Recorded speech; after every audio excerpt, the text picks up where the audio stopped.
হাওড় অঞ্চলে টানা ভারী বর্ষণে ক্ষতির মুখে পড়েছেন হাজারো কৃষক। আর এই পরিস্থিতিতে ক্ষতিগ্রস্ত কৃষকদের সহায়তায় দ্রুত পদক্ষেপ নেওয়ার নির্দেশ দিয়েছেন প্রধানমন্ত্রী তারেক রহমান।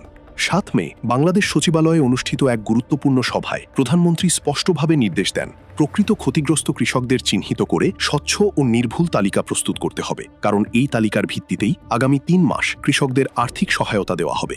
সভায় আরও সিদ্ধান্ত হয়েছে, যত দ্রুত সম্ভব ক্ষতিগ্রস্ত কৃষকদের হাতে সহায়তার অর্থ পৌঁছে দেওয়া হবে। শুধু তাই নয়, ভবিষ্যতে এমন ক্ষতি কমাতে ধান রোপণ ও সংগ্রহের মৌসুম কিছুটা এগিয়ে আনার বিষয়েও আলোচনা হয়েছে। প্রধানমন্ত্রীর প্রেস উইং জানিয়েছে, সরকার চায় কোনো প্রকৃত কৃষক যেন সহায়তা থেকে বাদ না পড়েন। এজন্য মাঠ পর্যায়ে তথ্য যাচাইয়ের ওপর বিশেষ গুরুত্ব দেওয়া হচ্ছে।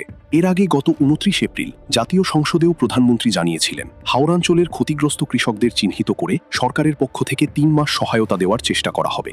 সভায় উপস্থিত ছিলেন দুর্যোগ ব্যবস্থাপনা ও ত্রাণমন্ত্রী আসাদুল হাবিব দুলু, কৃষিমন্ত্রী মোহাম্মদ আমিনুর রশিদ সহ হাওড়াঞ্চলের বিভিন্ন সংসদ সদস্য।